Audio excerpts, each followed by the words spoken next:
بسم اللہ الرحمن الرحیم۔ السلام علیکم ورحمۃ اللہ۔ واشنگٹن پوسٹ میں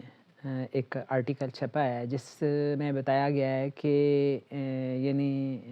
انڈین جو راہ ہے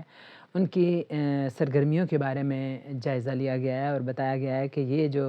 انڈین راہ ہے یہ نہ صرف اپنے ملک میں بلکہ دوسرے ملکوں میں بھی جا کے تو اپنے حریفوں کو کچلتے ہیں، اپنے دشمنوں کو اور اپنے جو اپوننٹس ہوتے ہیں مخالفین کو کچلنے کے لیے باز نہیں آتے اور بہت سنگین قسم کی کارروائیاں کرتے ہیں اور لوگوں کو مار جھاڑ بھی دیتے ہیں جو ان کو پسند نہیں ہوتی، ان کی حکومت کو پسند نہیں ہوتے۔ تو اس میں انہوں نے بتایا کہ یہ کینیڈا میں جو سکھ رہنما مارے گئے تھے ان کا نام لیا انہوں نے، اور اس کے علاوہ امریکہ میں ابھی حال ہی میں کچھ لوگوں نے کارروائیاں کی ہیں انڈین کی راہ نے۔ تو ساتھ ہی ساتھ انہوں نے یہ بتایا کہ واشنگٹن پوسٹ نے کہ پاکستان میں KPK میں جو بھی کارروائیاں ہو رہی ہیں دہشت گردی کی، اور بلوچستان میں جو بھی BLA کارروائیاں کر رہی ہے اور TTP جو کر رہی ہے KPK میں، ان سب کے پیچھے راہ کا بڑا گہرا ہاتھ ہے۔ اور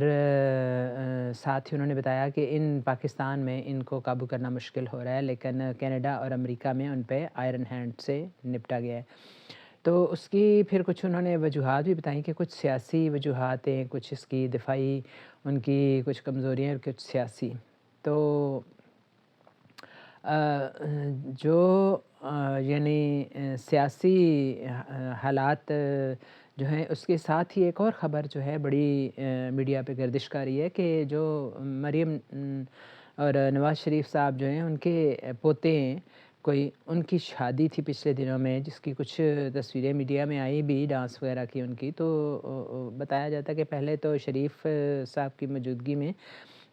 جو بھی ان کی حیات تھے وہ، تو تب تو ان کی شادیاں بڑی خاموشی سے ہوتی تھیں اور ایک فیملی فنکشن ہوتا تھا، لیکن اب انہوں نے دنیا کا رنگ ان پہ چڑھ آیا، ان کے بچے جب سے انگلینڈ وغیرہ رہائش پذیر ہوئے ہیں تو وہ بھی ایک ماڈرنائزیشن کے چکر میں۔ لیکن ساتھ ہی ساتھ انہوں نے کہا کہ مہمانان گرامی جو تھے اس میں ان کی لسٹ میں کچھ قطری لوگ تھے، قطری یعنی کچھ شاید شہزادے تھے یا رائل فیملی تھی یا جو بھی تھی، لیکن قطر سے کچھ لوگ تھے، کچھ سعودیہ تھے، ان کو تو ٹھہرایا گیا ایک جو اسٹیٹ گیسٹ والی جگہ ہے وہاں پہ، لیکن اس کے علاوہ انہوں نے کہا کہ انڈیا سے کوئی 60-70 فیملیز جو ہیں وہ آئیں ادھر شادی میں شرکت کرنے، ان کے لیے ایک ارجنٹ جو ہیں ویزوں کا بندوبست کیا گیا۔ تو ان کو ان کے گھر ہی میں ٹھہرایا گیا جاتی عمرہ میں، جو کافی 400 کنال پہ محیط ہے، اور کہا یہ جاتا ہے کہ اس میں خاص طور پر وہ جندال جو مشہور زمانہ ہیں جن کے پہلے بھی وہ آنن فانن ان کے لیے ویزے بنتے ہیں اور ان کو مری کے ٹرپ کرائے جاتے ہیں، تو وہ بھی اس شادی میں مدعو تھے۔ اور پاکستانی جو ہیں جو سینئر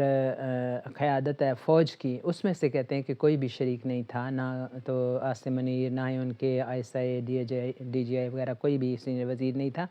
ان میں سے ایک جو سابق ISI کے سربراہ تھے ندیم انجم، ان کو مدعو کیا گیا تھا اس شادی میں۔ اور کچھ یہ بھی شنید ہے کہ شاید جندال کی اور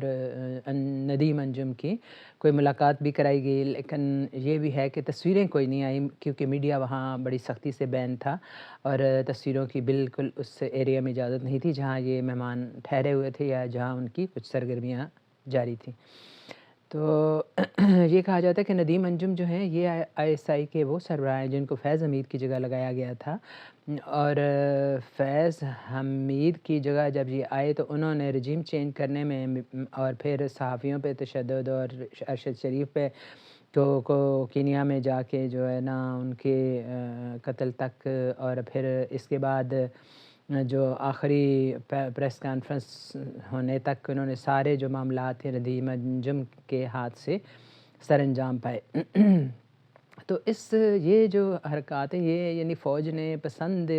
نہیں کی، یہ کہا جا رہا ہے کہ یعنی اس طرح سے انڈینز کی آنن فانن جو ویزے بنتے ہیں، کہا جاتا ہے کہ 45 دن کم از کم لگتے ہیں اگر کتنا بھی آپ جلدی کسی انڈین کا ویزا بنائیں۔ تو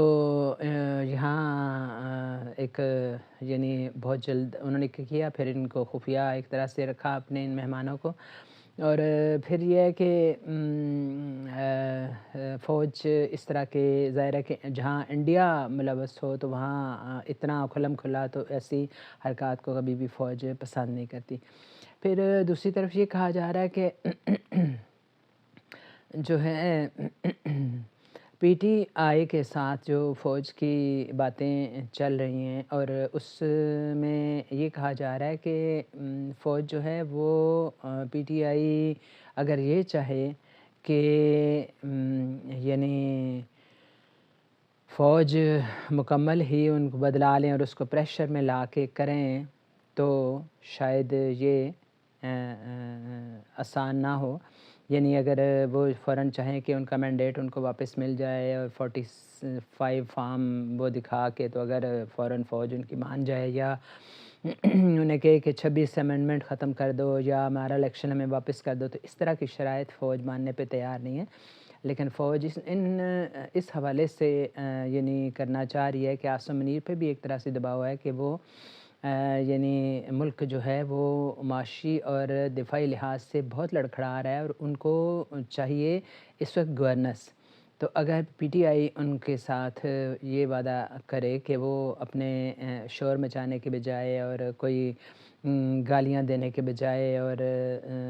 یعنی احتجاج کے بجائے اگر ان کو گورننس کی گارنٹی دیں کہ وہ کے پی کے میں واقعی ایک گورننس دکھائیں گے اور ان کے ساتھ فوج کے ساتھ مل کے جو ہیں دہشت گردی کو کنٹرول کرنے میں ان کی مدد کریں گے، کیونکہ وہ اچھی طرح سے جانتے ہیں کہ عمران خان کے دور میں بہت کم دہشت گردی ہوئی، بہت برائے نام دہشت گردی ہوئی، تو وہ اس حوالے سے ان کو ضرورت ہے پی ٹی آئی کی، اور پی ٹی آئی اگر ان کو یہ آفر کرے کہ وہ ان کے ساتھ مل کے تو اس گورننس کو اچھی طرح سے گورننس کریں گے اور وہ کر کے دکھائیں گے۔ اور پھر یہ بھی کہا جا رہا ہے کہ بزدار اس کو نہ بنایا جائے، اس کیا نام ہے گنڈا پور کو، اور اس کو صحیح خود مختاری دی جائے، اختیار دیا جائے کہ وہ اپنے صوابدید سے صوبے کے حالات کو کچھ بہتر کر کے دکھائے۔ اور پھر یہ ہے کہ اسٹیبلٹی آئے، اسٹیبلٹی دکھائیں، اور اسٹیبلٹی سے وہی مراد ہے کہ جو ہے خاموشی تو یعنی پی ٹی آئی کے حق میں بھی خطرناک ہوگی کہ اس طرح سے فوج کو بھی بہت زیادہ حاوی ہونے کا موقع ملے گا، لیکن یہ کہا جا رہا ہے کہ بس الیکشن کی ڈیمانڈ نہ کریں اور 26ویں ترمیم کو ختم کرنے کو نہ کہیں، بلکہ یہ ہے کہ فوج کو تھوڑی لیوریج دیں، یعنی عزت دیں، اور گالی گلوچ کا کلچر ختم کر کے ملک کو صحیح اگر ٹریک پہ چڑھانے میں ان کی مدد کریں تو فوج جو ہے اس حوالے سے کچھ شاید نرم گوشہ رکھتی ہے، اور پی ٹی آئی کو ایک موقع دینے پہ اور عمران خان کی رہائی اور کچھ حالات بہتر کافی سارے ہو سکتے ہیں۔ اور اگر انہوں نے ایسا نہ کیا تو یہ بھی شنید ہے کہ پی پی کو وہ آزمانے کا ارادہ رکھتے ہیں، اور پی پی کو لسٹ میں انہوں نے رکھا ہوا ہے، لیکن شاید یہ کوئی احسن ان کے لیے بھی نہیں ہے ایک آپشن، لیکن وہی ہے کہ ہر پارٹی اپنے لیے آپشن رکھتی ہے۔ تو خدا کرے کہ ملک کے حالات بھی بہتر ہو جائیں، اور جو ڈیزرو کرتے ہیں، اور یہ سمجھ میں آتی ہے بات کہ یعنی الیکشن کے بارے میں ابھی سے یعنی وہ فوج چاہتی ہے کہ گارنٹی کچھ نہ مانگے، ہو سکتا ہے الیکشن 6 مہینے بعد ہو جائیں، ہو سکتا ہے الیکشن سال بعد ہو جائیں، اور ہو سکتا ہے الیکشن 5 سال بعد ہو جائیں، تو اس طرح کی صورتحال ہے۔ تو دیکھیں اب اس بحر کی تہ سے اچھلتا ہے کیا، گنبد نیلوفری رنگ بدلتا ہے کیا۔